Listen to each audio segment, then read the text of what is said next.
I feel like I used to exist sort of like in the space between me and somebody else. I wasn't fully here. And because I was in that space, it was just like uncomfortable. I felt like there was risk all the time because it's like, what is the cost of me being true to myself? How is that going to affect my relationships? And kind of like increasing my threshold for discomfort. It didn't have to feel threatening to me anymore. Welcome to another episode of What It's Like to Be You. I'm Josh Levine, your host, and on this show, I interview accurately typed guests about their experience as their Enneagram type. Today, my guest is Anna Palumbo, who is a social self-pres 9-wing-8 with 9-3-7 trifix, and today she's back for round 2. A few weeks ago, I published our round 1 interview, which actually took place about a year ago. And during that time, Anna was in the midst of a classic attachment type journey of unenmeshing herself from the relationships that are important to her. In particular, we talked a lot about her daughter. There's also a lot going on with her partner at the time, as she was coming back into congruence with her own life force after having kind of lost herself in some of these relationships. Last time when we talked, Anna showed up for the conversation in a way that was remarkably articulate, but she emailed me the day after and mentioned that she wasn't actually feeling fully present, and that was also something that I could feel in her presence as we were doing the conversation. And so we kind of agreed to do a round 2 at some point when it felt right. So years passed, and Anna has now, in my view, like amazingly successfully gone through the journey of reclaiming herself and is now living in congruence with her life force. And we talk about the effect that that's had on her relationships with her partner and her daughter, and most importantly, her relationship with herself, and the easefulness and simplicity that has emerged in her life as a result of living in this level of self-congruence.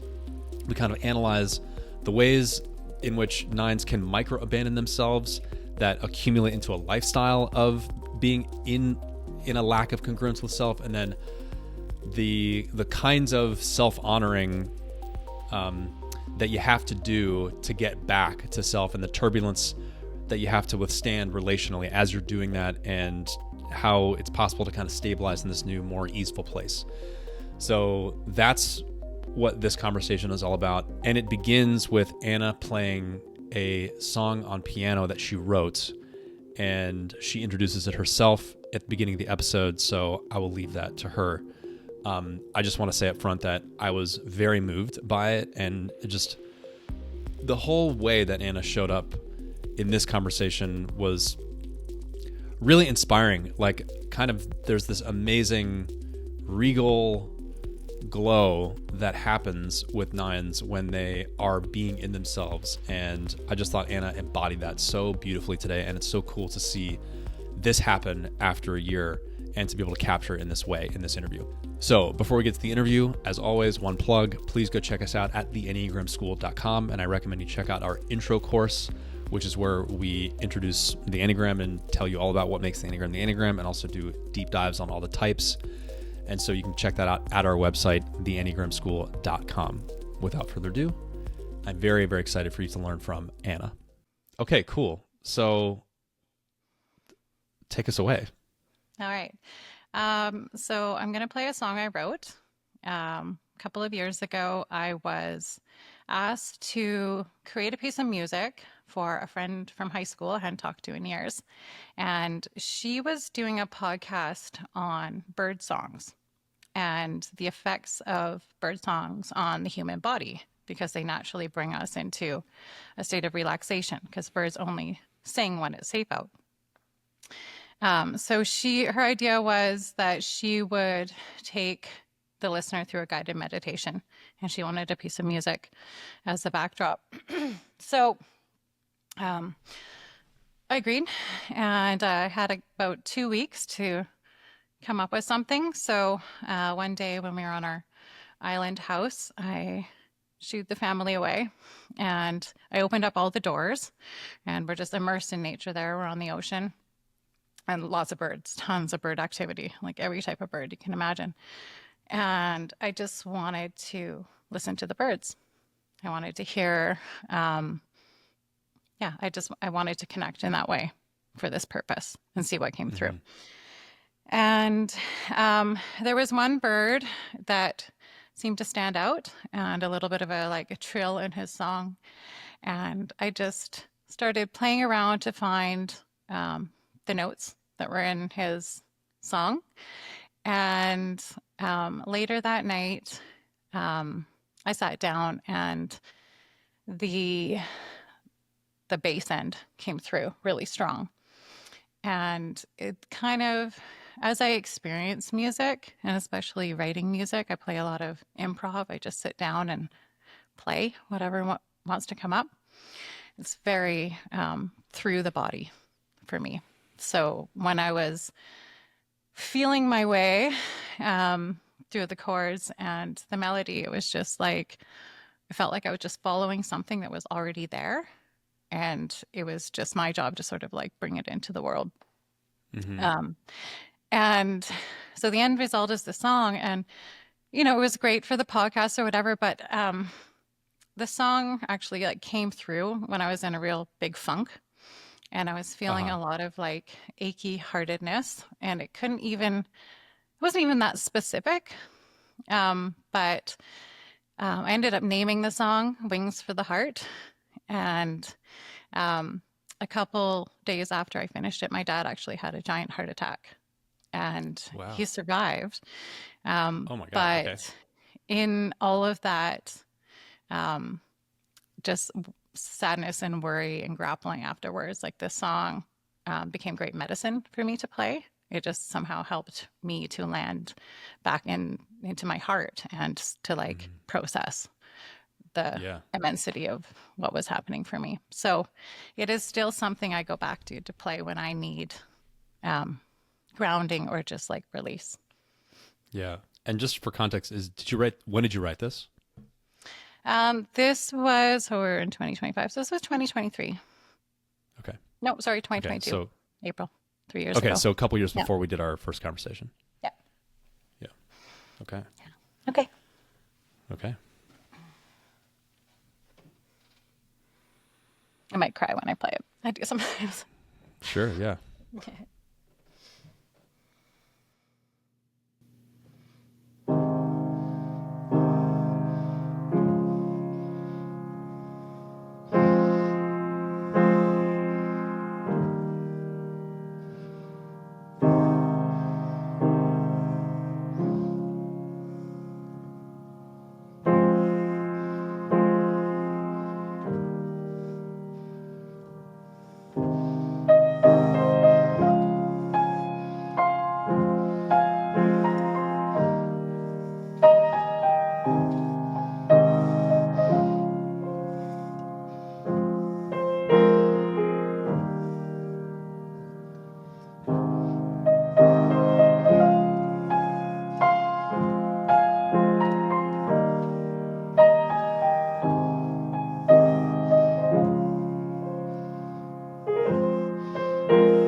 Oh my God.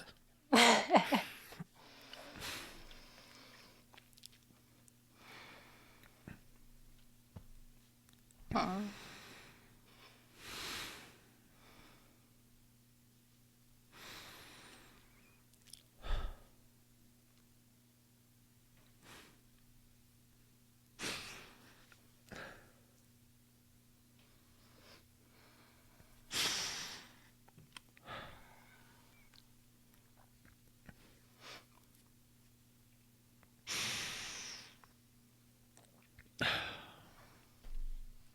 That was amazing. Thank you. Yeah, you're welcome.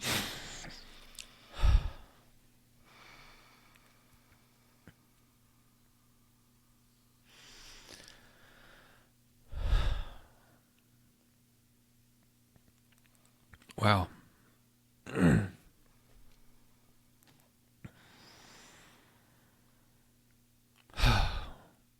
I don't know what to say.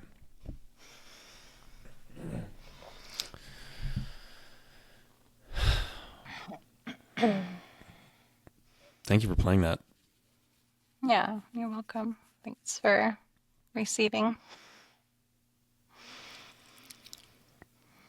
It was a special thing to bring through. Yeah. Yeah.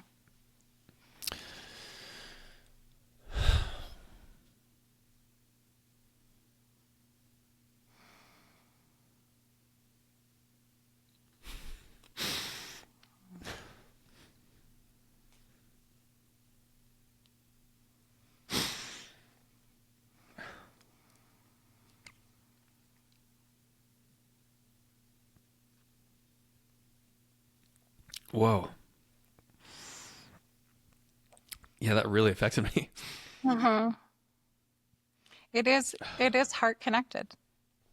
Hmm. There's no other, it really, yeah, there's something about it that was just so completely, yeah, it's heart medicine. So it brings up Yeah. emotion. And Yeah. there's something too about just like the way, the way you're framed right now with this incredible background and the opening to, and as you're playing, a cat walked by. Oh yeah. Which I almost laughed actually. It was such a cute little cat. Yeah, But yeah, no, there's something so like, yeah, perfect. I don't know, primordial about the whole. a nine in Um, her natural yeah, habitat. exactly. It's that. It's like, this is like an essential thing coming through. Hmm. Yeah, Yeah. it feels like that for me. Yeah, Wow. this What is was that this like is to play that? good. It always feels good to play it, and I play it slightly differently each time. There's little Hmm. small things, so and I never sit down and plan, so I kind of just see like what wants to come out. And generally, like when I play, um, especially if I'm recording, I sit down and I record the very first take. Um, Okay. because there's something for me about it's like I can feel the music the strongest when it's really fresh. It's like that relationship or that connection. Um, it's just like it's like meeting, right? It's like meeting this piece of music, meeting this vibration. And Hmm. I noticed that, yeah, the first couple takes are always the best, always the most, I want to say like authentic and true and Uh-huh. pure to that um, yeah, way of transmitting music. And then like as it goes on, it just feels a little bit more contrived and I can be a little Sure. Yeah. impatient with my music. Yeah. Wow. Yeah, there's something just so powerful about what just happened for me. I don't know. I'm trying to put words to it. It's like I could feel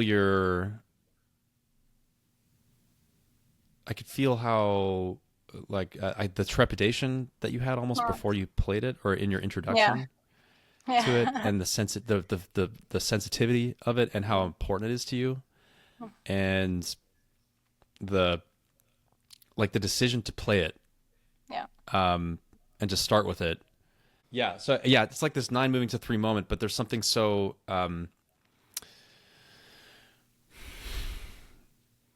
like soft and exposing and real about it. It's like the essence of 3, or 3 always gets characterized as this overpolished performative thing, but it's actually what it actually is just showing you who I am. Yeah. And when that nakedness comes through, it is radiant. It has a glow, you know? Yeah. And that's to me what just happened. Or Yeah. what I And just witnessed. it feels maybe like more of that essential quality of 3, right? It's Yeah. the Yeah. high side of 3. And I think, there's a way in which at this point in my life, I just really, I used to kind of like temper how much I would infuse the space around me with myself, right? And, Yeah. in the Yeah. typical 9 way of kind of seeing what would be most digestible for everybody, sort of thing. And now I kind of don't. I am more true to how I want to express. So Mm-hmm. I'm Mm-hmm. more comfortable with saturating a space or an environment with my own energy. Right. And um and and because of that, I feel like like music and whatever I'm creating just actually seems to flow out of me a lot easier and Mm-hmm. freely Mm-hmm. because there's space for it and that Yeah. channel is open. Yeah, Right. it's not Right. it's Right. not being cornered into like a little spot in my life where I can fit it in, just for me, sort of Uh-huh. thing. Yeah. Mm-hmm. Yeah, I'm sort of 2 minds here. I feel like what just happened was very sacred, and so I'm kind Oh. of like being soft with it. At the same time, what you're saying is maybe it's a natural transition. I mean, like talking about doing this second conversation and the place that you're in now versus the place that you were in when we first talked. Uh-huh. And I don't know, I guess it feels kind of like you've been on a journey Yeah. and you've arrived in a place where you have access to this kind of a thing more Yeah. readily. And Uh-huh. so yeah, does it feel right to kind of take us through that journey and where you're Uh-huh. at now, or just where were you last time we talked and what's happened since and where are you at now? Um, yeah, last time we talked, I was like in the thick of it. Yeah. That particular moment in time was there was a lot going on externally and internally for me. And I've noticed that, when there's a lot going on externally, I can sort of retreat inside. When there's a lot going on internally, I can cope through doing. However, if there's a lot going on both of those planes, it kind of creates a feeling of sort of like being locked out of my essence in a way, or my Yeah. coping mechanism, or a comfortable space to exist in. Hmm. And I wasn't allowing myself to really feel fully what was happening for me at that moment. And Hmm. if I had, I probably would have been like, this isn't a great time for an interview for me personally, or something Okay. like Yeah. that. Yeah. Um, Even just, reschedule for another day. But there is like, I have a tendency towards stoicism and Aha. Yeah. minimization of like my own limitations. So I'm Hmm. kind of like, I can handle it. And I could, and I did, but there was frustration for me in how I felt like I wasn't completely online, Right.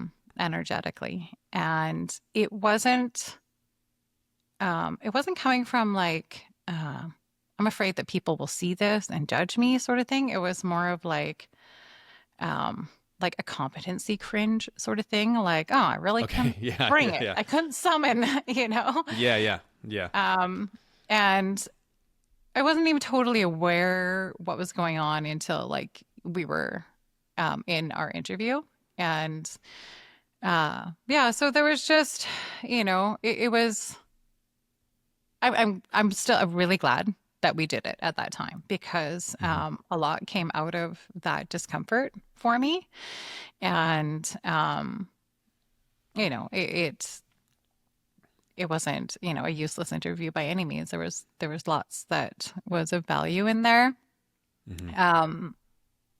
And during that process, at that time, had like recently, I was going to say like come online in a new way to how being an attachment type had impacted my ways of relating mostly to myself. And so in sort of like reviewing more like my relationship with relationships.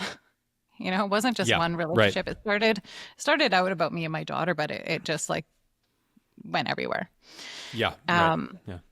And so as I kind of backed away from the knee-jerk response of what attachment tries to do, into a more like sovereign place, and I would say like, stretching that time between like stimulus and response and kind of observing what was coming up for me and allowing myself to feel things as they were coming up. There was like, I was flooded with irritants and, negativity and frustration, like all things Yes. push down for like ever. And in sort of like the 9-7 way wants to kind of like deal with that immediately, like, process it, kind of move on from it, forward motion. But I was aware that like this was a backlog and I needed to just sort of like sit with it in liminal space and just kind of like trust that there was a transformation going on beyond what I could know how it was going to turn out. Yes. Yeah. Okay. There's two things I kind of want to hone in on, and we can do them in either order. But so one thing I want to hone in on is I was like fascinated by how high quality our last interview was, and at the same time how we both sensed that there was something like a numbness pervading it, or something like that. There was some kind of dissociative or wall or boundary or something like that was happening. And you emailed me like the day after. And can I read you a little clip of what you had sent? Okay. So you said, in reflecting on our interview yesterday, I'm realizing just how much I was struggling to stay focused and present throughout it, and only felt like I was actually arriving energetically until the last part. This is likely not super obvious in the footage. Nines are masters at faking presence after all, but something I wanted to share nonetheless. I did drop my mental threads a few points in the convo, areas that I had more to expand upon or more specific examples I could have provided. As predicted, my thoughts lit up all afternoon with things I'd planning to talk about, pockets of insights that fit into my story that I'd wanted to share and were just out of reach for me at the time. The irony is not lost on me. Here I was talking about self-location while in a fragmented state. And then you had that emoji of the face melting. Yeah. Yeah. I loved that. And I was like, this is so, just kind of perfect in terms of like the 9 thing, right? It's like you're mid-process. We're talking about it. You have made significant strides since you started the process. I don't know, like however long it was. A year. We talked, you were very articulate about the stages that you're at with your daughter, and you use this beautiful metaphor about like losing yourself. It's almost like you couldn't find a radio signal, like you're turning the dial, but you can't quite find the station internally, where which is the station being you, like where you are at. Yeah. And all these words are coming out, these like precise metaphors to describe your state, while at the same time you're in that state. It's amazing. Yeah. Yeah. So can you say what were you sensing? What was the thing that you were sensing that prompted you to write that email?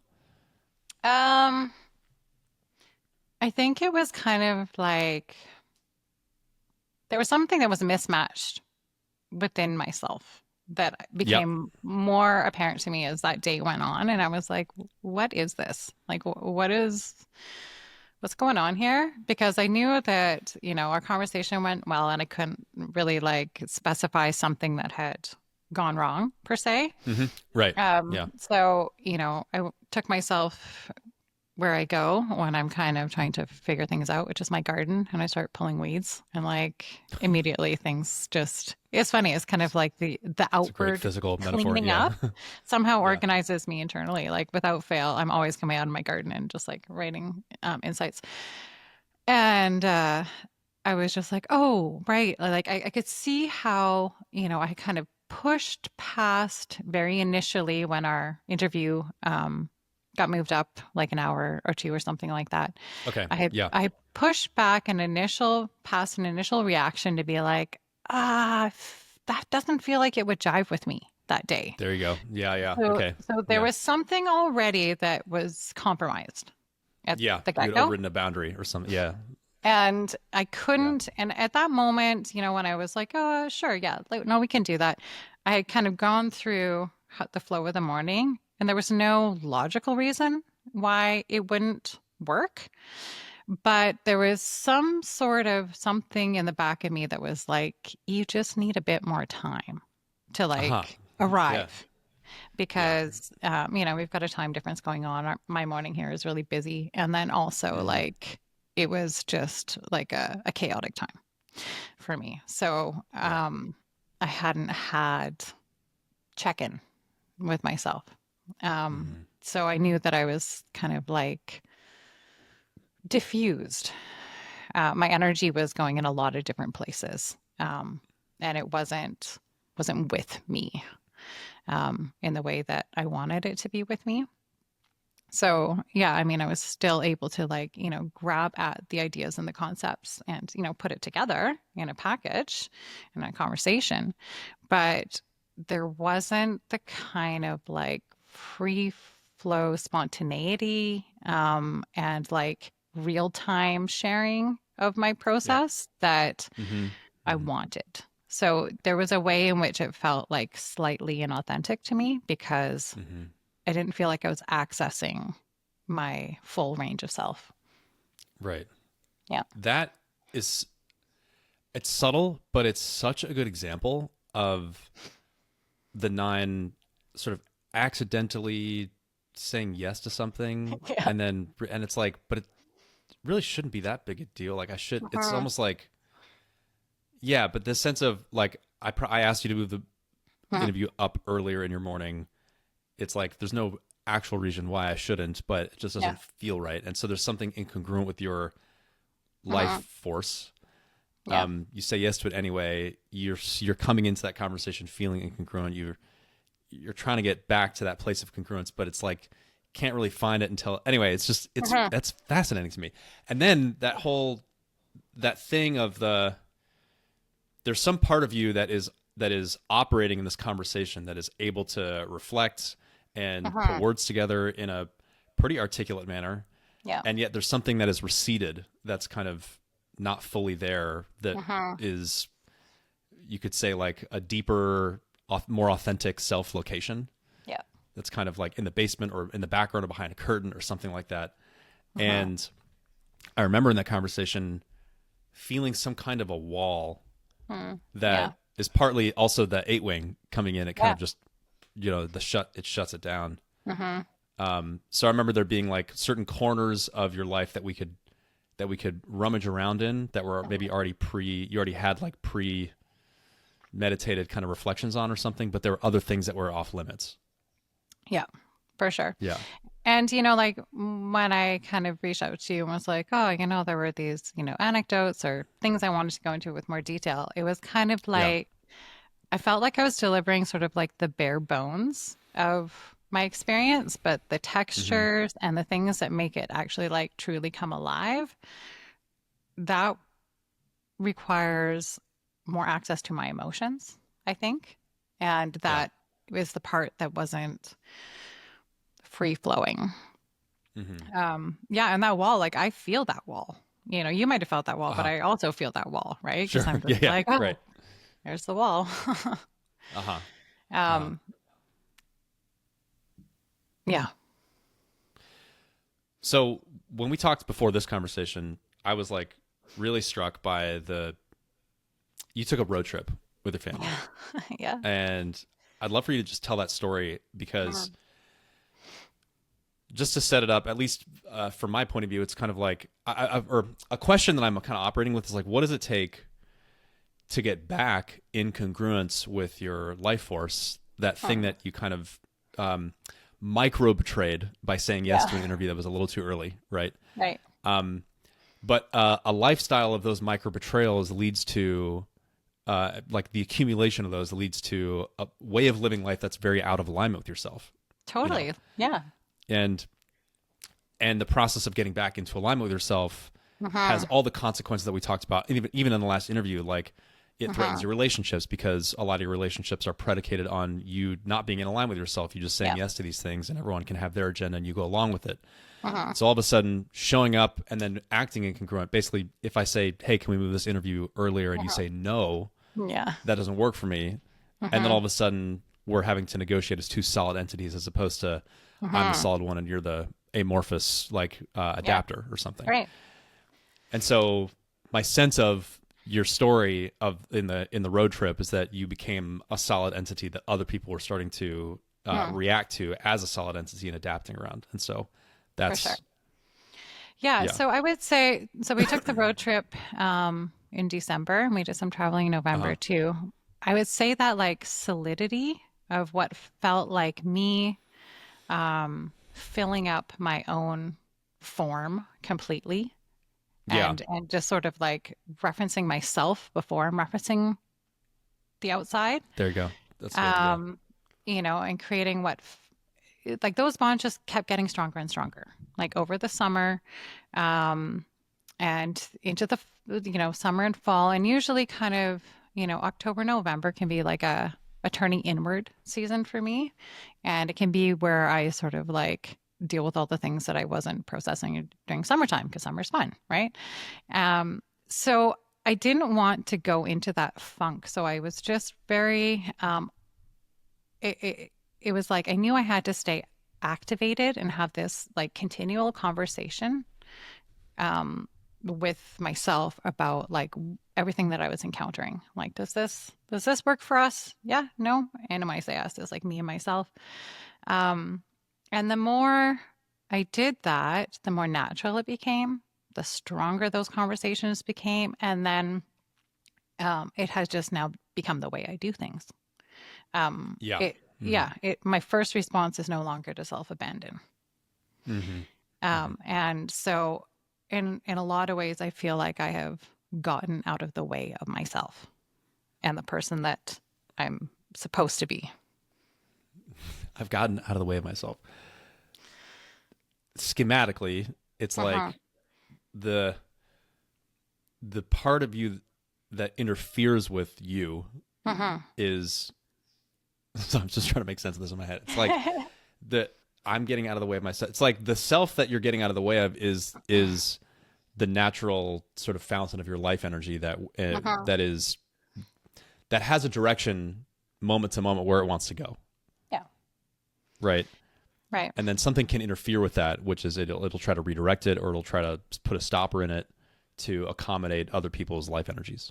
The attachment So getting strategy, that's it. right? Yeah, yeah. So it's kind of like creating a new strategy in a way. But the Yeah. strategy is no strategy. It's just be myself. So Yeah. because I can have this reliance on self now, it's like um, I don't worry so much. about how, like, going into something like this interview, because I'm not like, oh, am I going to come off like this or that? I'm just like, oh, just going to be myself, because that is a Hmm. comfortable place for me to exist now. Right. Um, Right. so the road trip was a great example of like all of that change. We took our two younger kids in an RV and hit the road. We're on the west coast of Canada, so we didn't have an itinerary. We knew that we were going to drive to the Texas coast and back somehow. We were going to be gone for about 2 months, sort Hmm. of thing. Canada to And Texas and back. yeah, Yeah. like yeah. Hmm. We knew we wanted to take, back roads and just sort of feel it out. And, I would say like my partner and I really thrive. He's got a 7 wing on his 8, and I've got a 7 fix. Like this is our comfort zone, is plan, no Hmm. plan. Winging it. Yeah. Winging it. Yeah, we do it really Hmm. well. Um, and so he just started driving and I just started on Google Maps. And it was really interesting because um, I just led everything in that way. And so I was looking at the map and I was thinking, oh, I think we should go here, or this place feels right. And there was total trust between him and I of how the plan was going to unfold. And so, yeah, we hit the road and we started driving. Um, we also did something during that time where we're like, we're not going to let our kids just, you know, screen time in the back. You guys are having an old fashioned road trip. So we weren't making it easy. It was, Hmm. I had an active role as a passenger. My partner did all the driving, but, I'm, making snacks every 3 minutes and settling Right. disputes and creating Yeah. activities. And it was good balance because we have young kids. We had to always have an adventure every day. Um, so it was neat because like I could feel at the beginning of the road trip, like my partner and I were kind of like shaking off our dynamic that we can get into in the day to day, every day. And so we were a little short with each other, a little bit, snippy, snappy sort of thing. But as we the farther we drove from our um, regular life, it was like we were both more and more present with each other. Um, Hmm. and, there's this shift between him and I that I've noticed that just became really clear actually after I listened to your material on 8 and the um, intro course Oh at the yeah. Hmm. Enneagram school. And you say this thing about 8s being, sensitive to demands on their life force. And I realized that there was this way before all this shifts that I went through where I was outsourcing to him a lot energetically Oh to yeah. That makes to sense. Yeah. lead, you know. Yeah. And that was kind of keeping me in my 9 narcolepsy, and Hmm. it was draining on him and Yeah. frustrating. So, we went through Actually, real quick, I just want to yeah. comment on that real quick because I think that's a common 9/8 relationship dynamic where Yeah, nines unconsciously sort of hitch their wagons to the 8 engine, totally. and it's like I can just ride Well, look along. at back here. Yeah, Yeah. yeah, that's right. Yeah. It's like it's like a displacement of responsibility for my own life force onto someone who's already moving. Yeah. Yeah, Yeah, totally. So, I yeah. mean, reclaiming myself and, the trickiness that my partner and I went through during my shifts was kind of like we hadn't quite settled in our new dynamic yet. So then, it probably felt like I was suddenly, very not easygoing Hmm. and very oppositional and um sometimes just not able to back it up with a lot of words or reasons, but just kind of like, no, that doesn't feel right to me. And, Yeah. the logic would fill in later. But um, yeah, so that was tricky. But, we came through it and there was this, it felt like a renewal of our relationship because I was no longer placing that energetic demand on him. And I was showing it more fully in myself. Mm-hmm. And, that the kind of, um, the way at which he can be so big as an 8 didn't feel threatening to me anymore. It didn't feel Wow. like I Yeah. had to, move around it or accommodate or whatever. I could just be like, oh, yeah, that's big. And here's my big 9, Um, Right. Yeah. um, yeah. Uh-huh. So I would say, like the whole family has benefited from the work that I've done Mm-hmm. because because I'm aware now. I'm actually like way more present Mm-hmm. with the parenting process and stuff like that. Um, Yeah. so back to the road trip, it really felt like a very even playing ground for our relationship to be in new landscapes, um, and uh, the exploratory nature of what we were doing.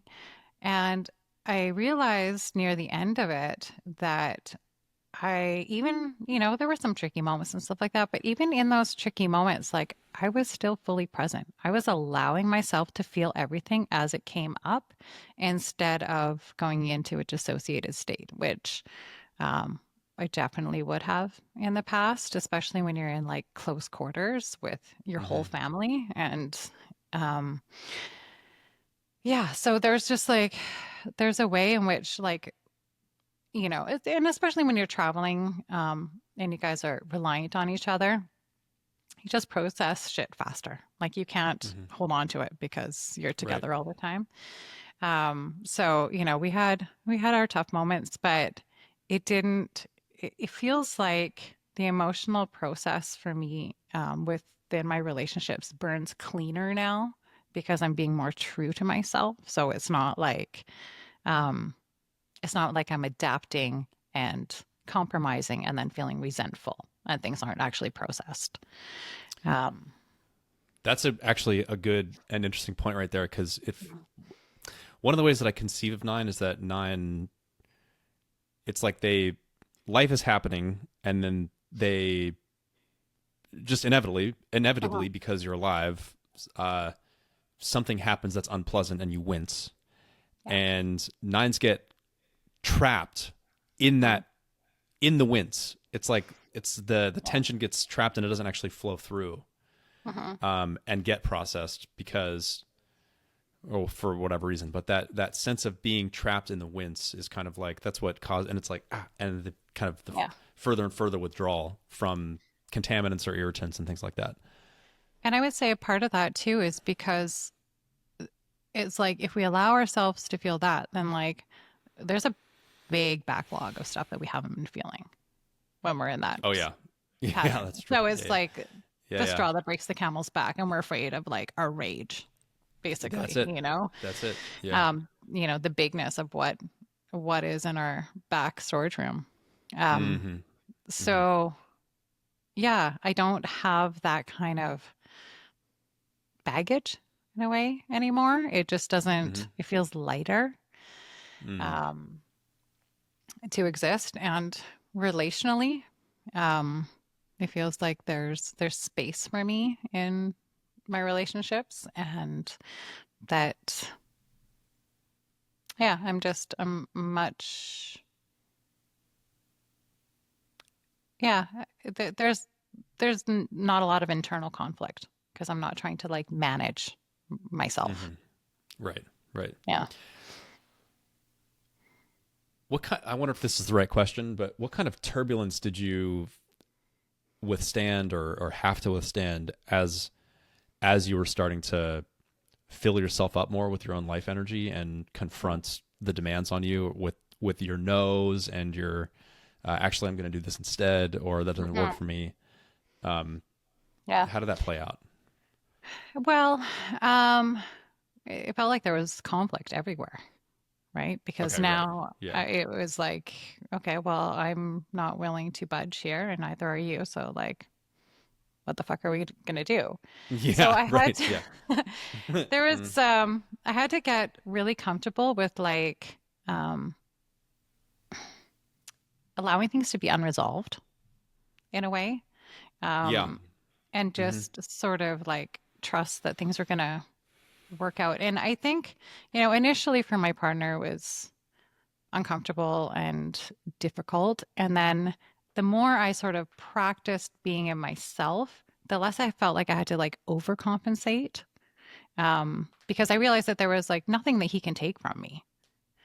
Um, I'm, I don't, there's nothing to be lost here. So I don't have to come out with like a big forceful no or a whole bunch of reasons why. It can just be, um, it can be less reactionary on my part because That was yeah. an evocative statement. What do you mean by there's nothing he can take from me?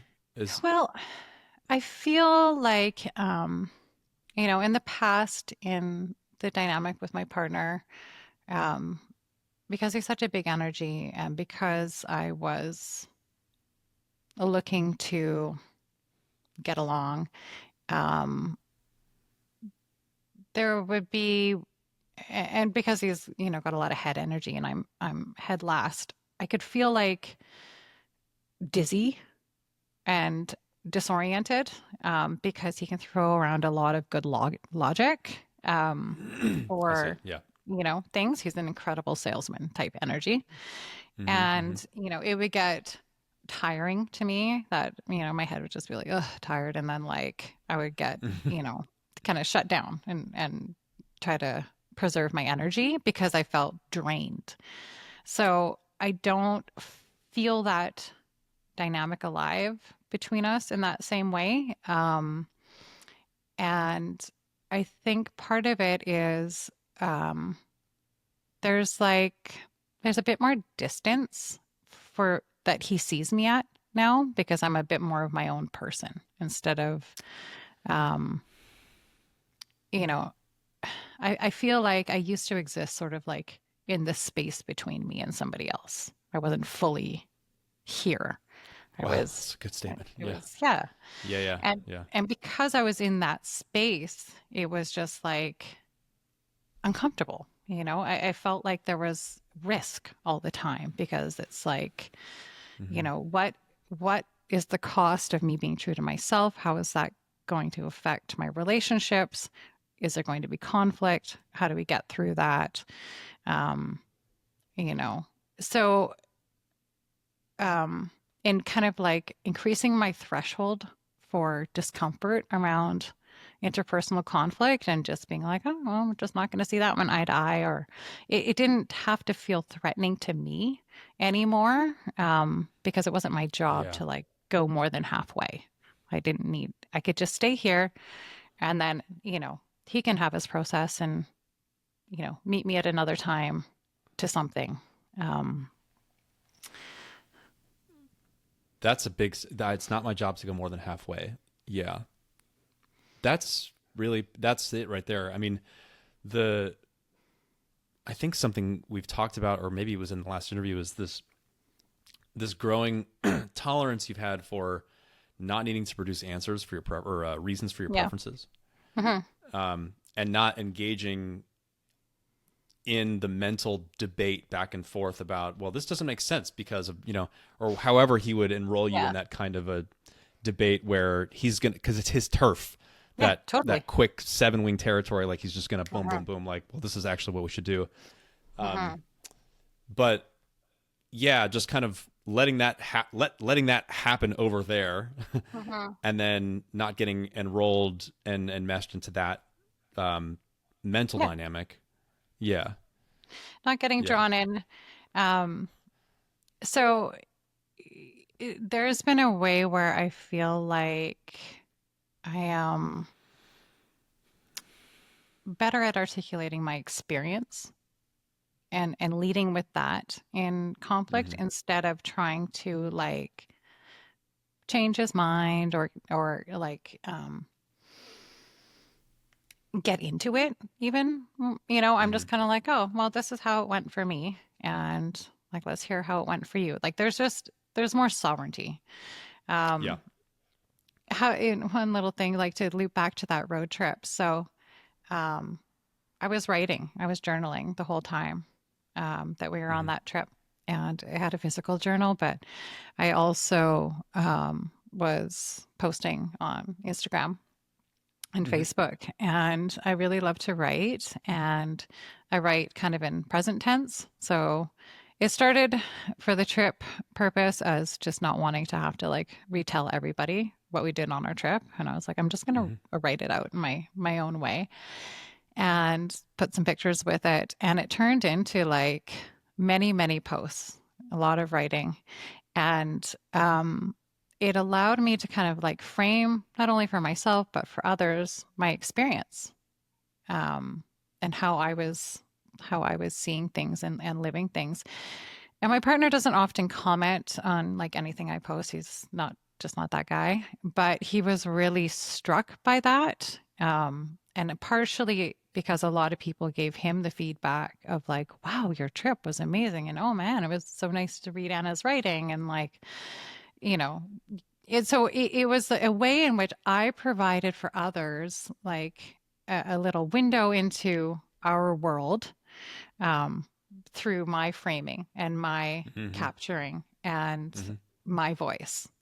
Hmm. And it has, yeah, it's kind of become a really something bigger than I ever intended Hmm.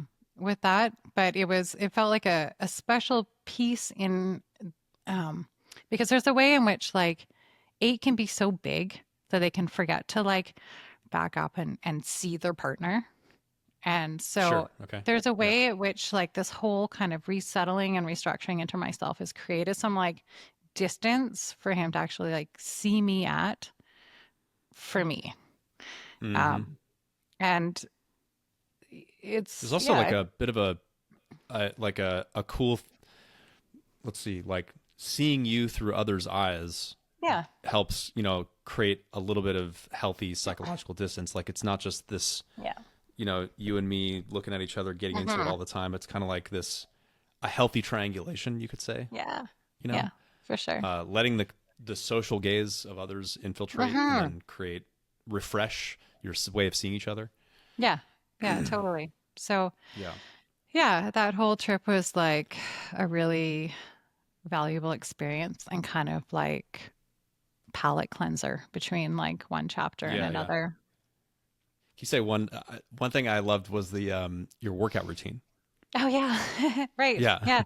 So that was on the typically when I'm traveling, I can tend to abandon um the habits, routines and structures that really like help me to thrive. So Hmm. part of all of this integration is just being really true to those things for myself. And so instead of allowing myself to kind of compromise or be whatever about it, I planned our trip as like, no, I'm going to buy some little blenders, I'm going to have my smoothies every day. um, I didn't bring my full workout setup, but I like to work out every day. So I have my yoga mat, and I had the kids like filling old water bottles full of sand and finding me heavy rocks to use as Uh, weights and stuff like that. And so there was a way in which the whole family could kind of get on board with like, mom's just going to have her workout every day. And that's just the way it hmm. is.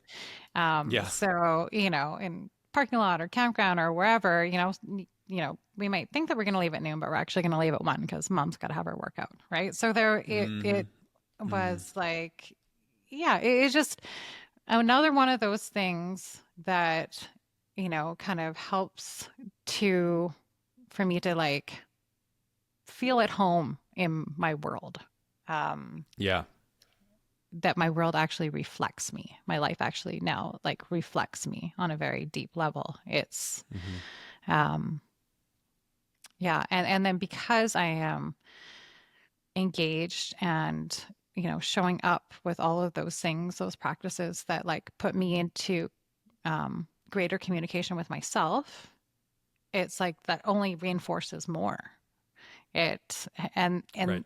in that it feels like um, there's greater resilience to weather what is thrown at me. because I'm already like deeply tending to myself, um, and propped up by, you know, my piano, my writing, you know, my physical outlets, all those sorts of things that I can, um, yeah, that are just part of that conversation with myself. Yeah. That's the workout thing is such a good and very concrete example of this whole self-alignment, self-congruence thing because I mean, it's like, I mean, the willingness to delay through other people because you got to Yeah. get a workout in. And then the consistent commitment to that. And then they're learning over time that this is a given. We're not going to budge mom Mhm. on this, you know? And so Yeah. this is just, all right, mom's got a workout. We're going to go do our thing for an hour or whatever Mhm. until this happens, you know? And, I just love that. It's like, Yeah. it's the opposite of, hey, can you meet an hour and a half earlier for this interview? And then, Mhm. oh, sure, but not actually meaning it. So, Yeah. yeah, And as that a could be a, parent, or go ahead. sorry, I was just gonna say, like, as a parent, like, I want my kids to see that I'm more than just mom. You There you know, go. like, it's Wow, good that's for big. Yeah. them Hmm. to see that I have other things in my life that are important that I make time from. And during those times, like, sorry, like, you're gonna have to fend for yourself, make some toast, or, you know, whatever. Yeah. Wow, that seems like a really big statement. It's important for your kids to see you as other than just mom. Hmm. I've been wondering as we're talking about what's happened in your relationship with your daughter too, because I know your daughter's older and she wasn't on the road trip, right? No, she was holding down the fort here. Yeah. She's 17 now. Okay. Hmm. Yeah. Um, oh man, our relationship has just improved like tenfold at least. It is so good. It is so good. She's really, you know, that kind of the process of us doing this into our, you know, own sovereign beings, um, has just, you know, allowed me to parent in a way that I wanted to, with more presence and more clarity around Hmm. what she needs. I can be more perceptive because I'm no longer dealing with like my emotional Hmm. process about her emotional process.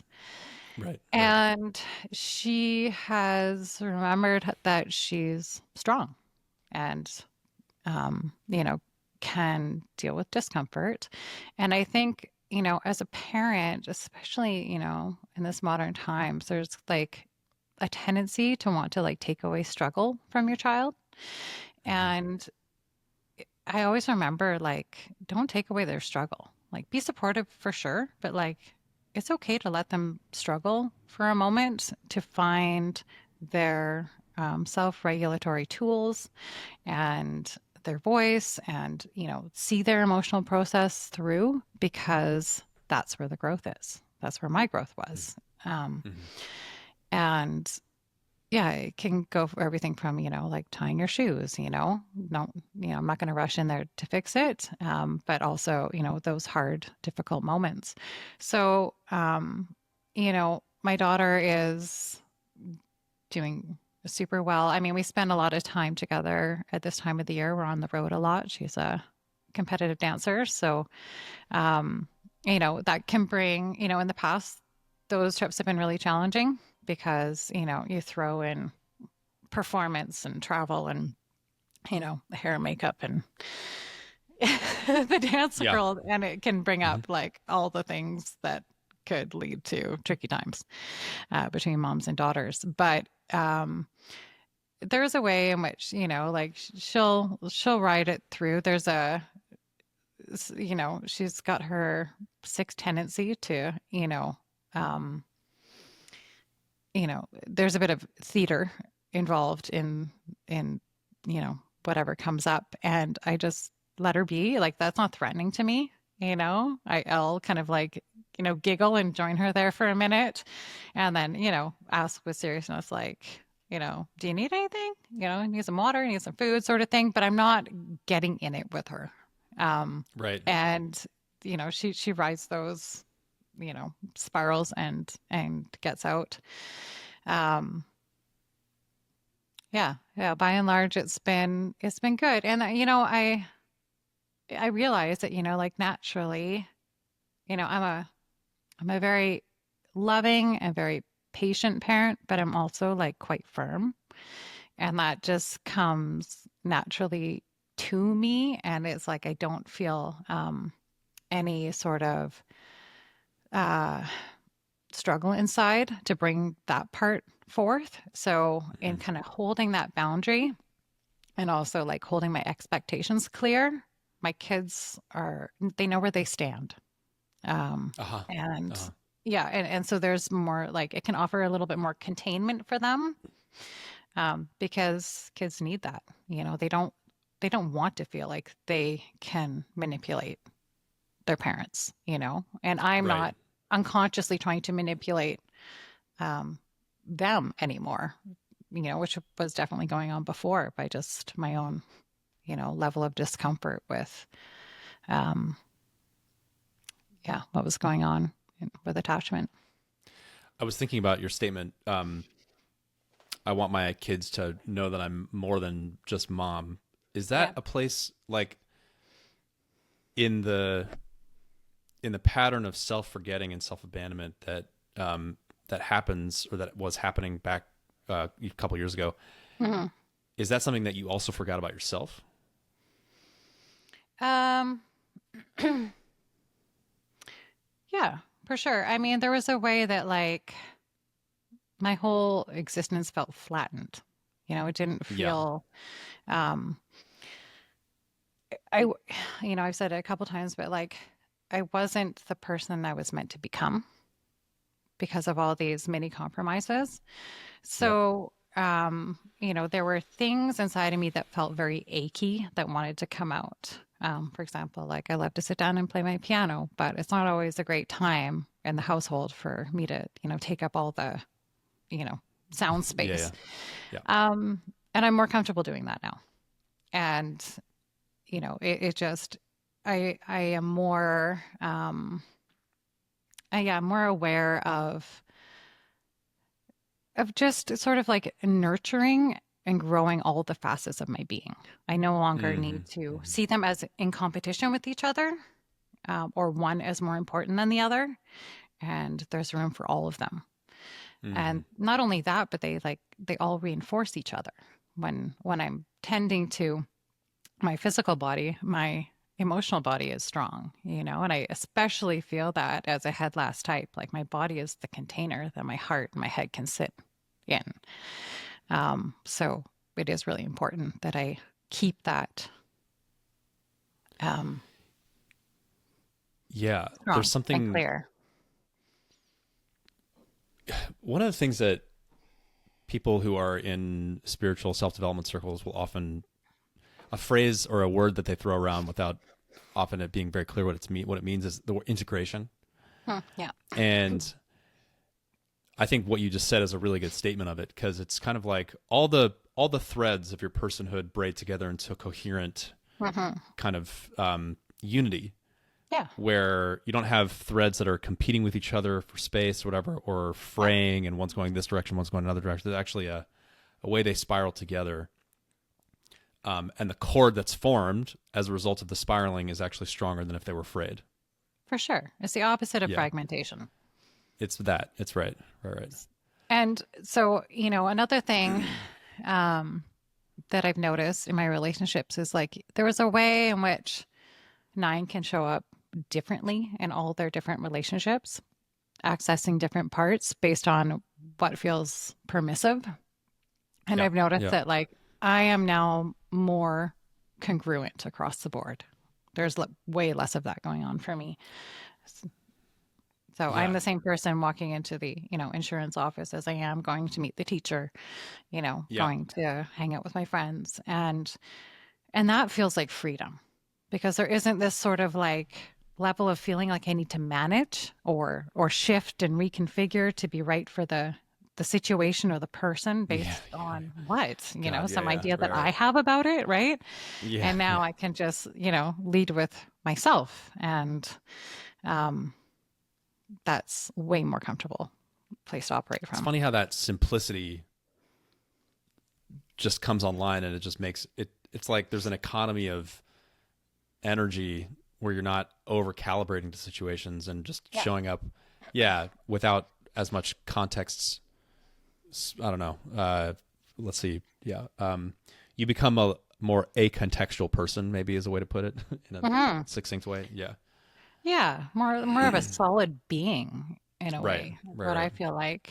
It's been particularly useful in business because there was this way in which, like, especially like, negotiating financial contracts or marketing, there was a way in which, like, especially with the marketing piece, it's like I could get stuck in trying to see things from like the outside in as to like, how would other people perceive this content that I'm going to put out? Or, you know, if I raise my price here, like how is that going to land with them? And now I can just operate from the inside out.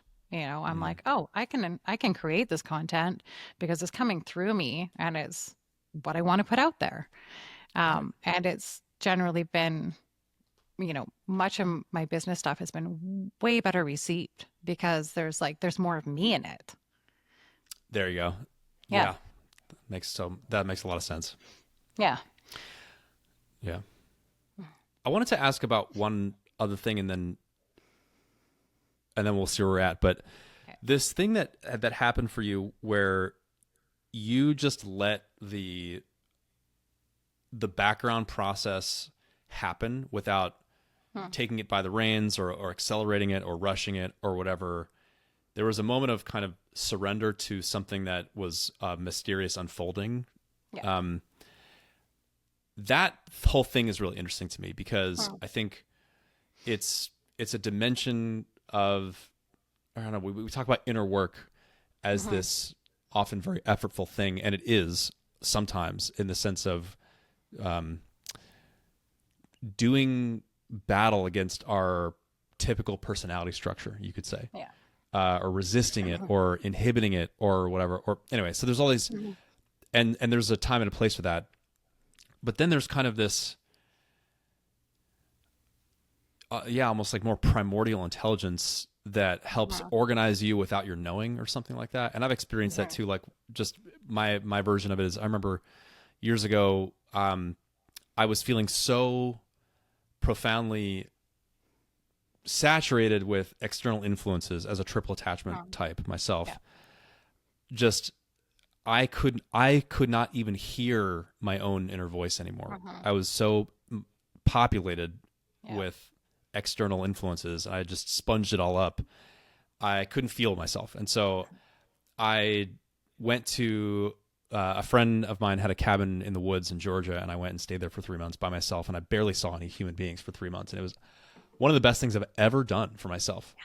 And what's funny is I remember as a 3 thinking to myself before I got there that I was going to be really rigid about my schedule. I was like, I'm going to be super productive. This is my plan as I envisioned it. I was like, I'm going to be this regimented person. I'm going to wake up at 6 a.m. I'm going to work out. I'm going to go for a walk. I'm going to come out, going to read, and then I'm going to just really get done what I need to get done when I'm there, even though I didn't even exactly know what that was. And then as soon as I arrived, within the first day or two, I realized something else in me was like, actually what you need is the complete opposite of that. You need total lack of structure. You need to have nothing on your calendar. And just to follow kind of what you're saying, like the moment to moment preferences of your life force, like what feels right now. Do I want to take a walk? Okay, do that.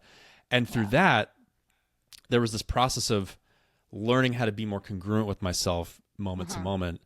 And it was amazing. And I ended up being productive. I read a lot of books. I did some writing and journaling and processing and ended up having the insight that is now like what the basis of my book that I'm writing. But I couldn't have planned all that.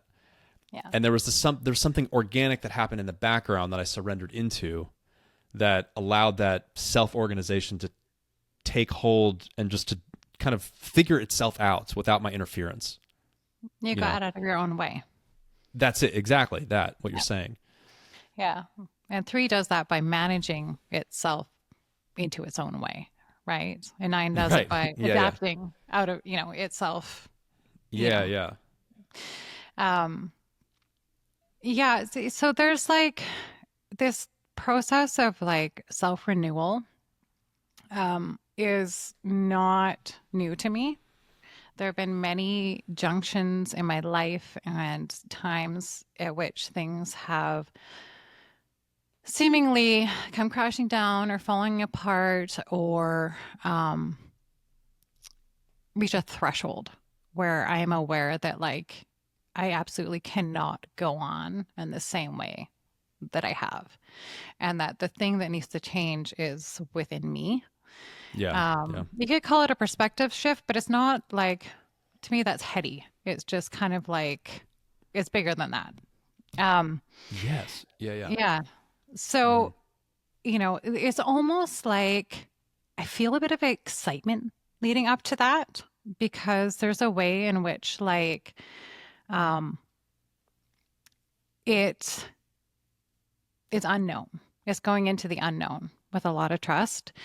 Um and allowing myself to sort of like be taken over and released from whatever it is I'm trying to push that is obviously not working. Hmm. Um, so yeah, I've come through, I feel like a lot of these different um, reconfigurations. And I think that, maybe that's something that attachment types have more access to because, we're just not as fixed um, in our way. But Hmm. it's, like some of them have taken months, some of them have been overnight. And there's a way Hmm. in which I just feel like, oh, okay, there I am. There I am. And then things become like very clear as to, the way forward. Right. Right. Yeah. Well, how are you feeling right now? I'm feeling good. Yeah. Yeah. I feel happy, settled. I'm enjoying this conversation. Me too. Yeah. Yeah.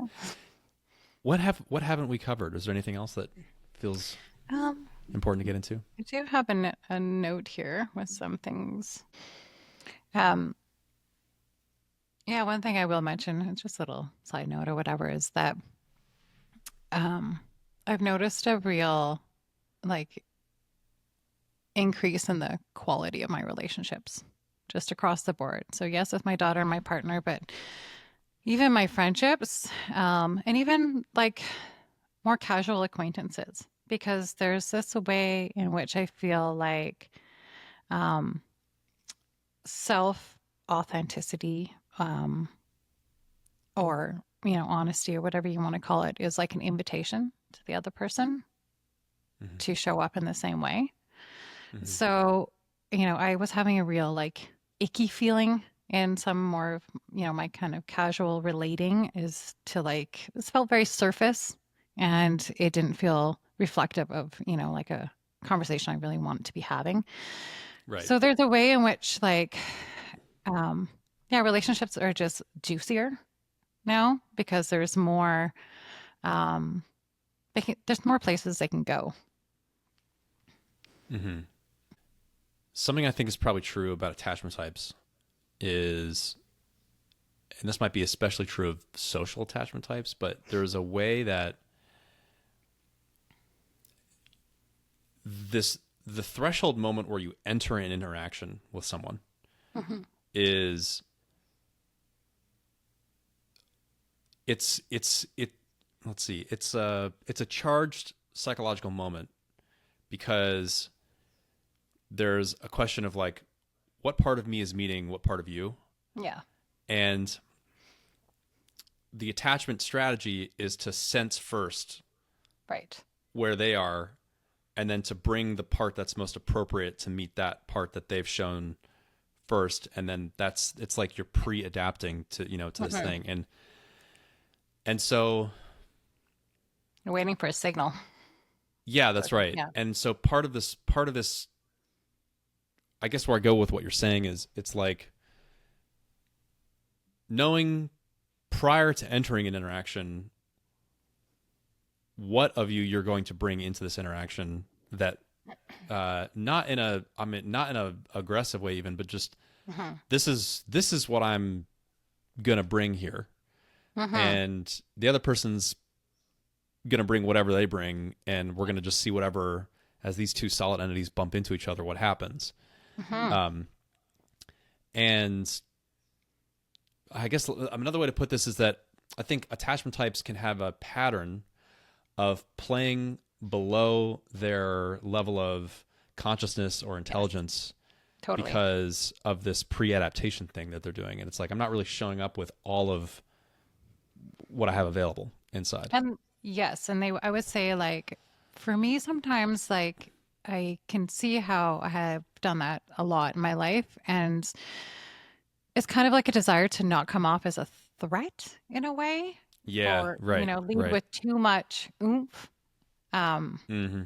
Whereas, that doesn't really seem to concern me too much, because there is no threat. My intention is to be present, and, I can meet somebody. I feel like I can much easier meet people wherever they're at right now. And it's almost kind of like an alchemy of exchange, because I'm securely tethered to myself.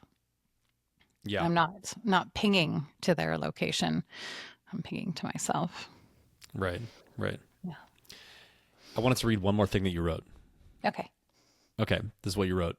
This is months later, as you were reflecting on our first conversation. You were kind of reflecting on your journey since then and all the growth that you've done. And you're basically saying, I'd love to do a second conversation. And this is one of the things you said. You said, I realized that even in my exhausted and checked out state, at times things were happening. This is what we were talking about just a minute ago, that there was a background process.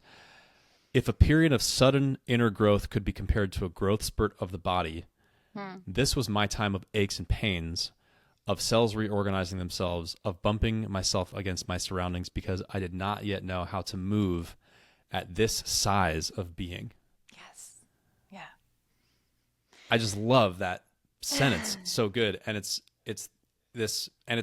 directly related to what we were just talking about, in the sense of attachment types making themselves smaller to fit into whatever relational groove the other person is presenting, as opposed to being my full size and then relating from my full size to your full size.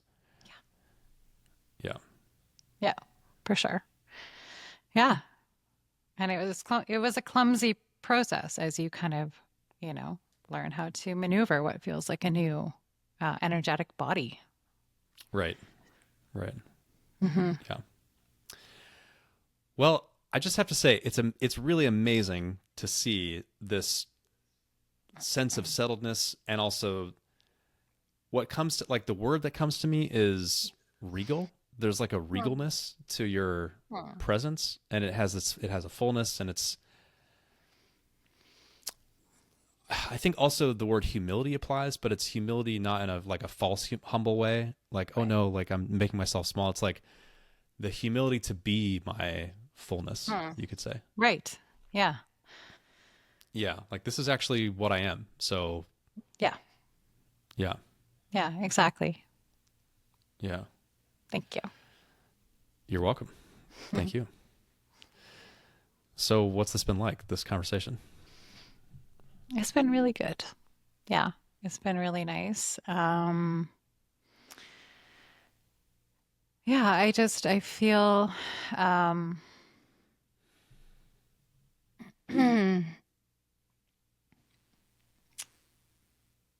feel like it's a full circle in a way. But not a circle back to where we started, but like more of a spiral, like a revisiting of all the things. But yeah, I do sense within me that this sort of chapter of transformation is like, it's not like it's coming to a close, but it's kind of like things are settled now. So I feel like I'm able to speak with clarity and understanding of the journey, where I wasn't before. I think, had I even been more online that day, I was still very much in it. And so to be able to kind of like have a bit of a higher up view, it feels good to share. It feels like, a completion in a way. I'm so glad you were down to do this. It's amazing. It's just so cool to capture it, these two moments in time. And I mean, the difference is palpable. And I think it's a really inspiring example of an attachment type, and in particular 9, like coming into themselves and withstanding the turbulence on the journey to become myself, and then to settle into this new sense of solidity and selfness. Yeah. Yeah. Well, and you know what? It's like, I feel happier now than I have felt in like that I can even remember. There is just such a juiciness to the human experience because I feel like I'm here for it. And so, yeah, I just feel so grateful for, the events, large and small, that kind of led me to the despair of the beginning of the journey. And, I know I'll get to another mountain to climb, but I'm really enjoying this place where I'm at right now. Yeah. It's great. Well, thank you for doing this, and thanks for sharing yourself in this moment. Yeah. My pleasure. Thank you for tuning in to this conversation with Anna. If you liked this conversation, then please click the like button or hit subscribe if you're watching on YouTube. Or if you're listening to this as a podcast, then you can leave up to a 5-star review. And also you can leave a comment if you're listening on Apple or Spotify. Those are free and very effective ways to support me and this show and the work that we do at the Enneagram School. And if you're curious to learn more about the Enneagram or what we do at the Enneagram School, then I would love for you to come check us out at our website. You can go to theenneagramschool.com. And there's a lot of free content on the website, just written content about basic Enneagram stuff, as well as a catalog of all the interviews that we've done, just like this, that you can browse by type or instinctual stacking and that kind of thing. And I also would love for you to get on our email list. And when you get on our email list, we'll send you a free 1-pager that kind of is a brief guide to the 9 types. And finally, I also would love for you to check out our intro course, which is a great place to start if you're a beginner. It lays out all the basic concepts that make the Enneagram. It's also a great thing to refresh yourself if you're advanced in the Enneagram, just kind of to see how all of the concepts cohere into a framework that produces the 9 types. If you feel that you would be a good candidate to be interviewed on the show, I'd love to hear from you. You can contact me through the contact form on the Enneagram School's website and let me know what your type is. And also, preference very strongly goes to people who have been officially typed by the typing team at enneagrammer.com. You can go check out their typing services at their website. In my view, they're the world's most accurate Enneagram typing service. And they have a special way of typing through video and collage analysis. You can also go to their members area. They have like a subscription where you can watch them type celebrities in real time and learn how they type from the experts. Finally, this podcast, What It's Like to Be You, as well as the Enneagram School, as well as Enneagrammer, exist in a wider universe of content that is produced by our team of collaborators and Enneagram experts. I invite you to check out Synsomnia, which is a podcast about dreams and the unconscious in the Enneagram. And I also invite you to check out a new podcast that we are producing called House of Enneagram.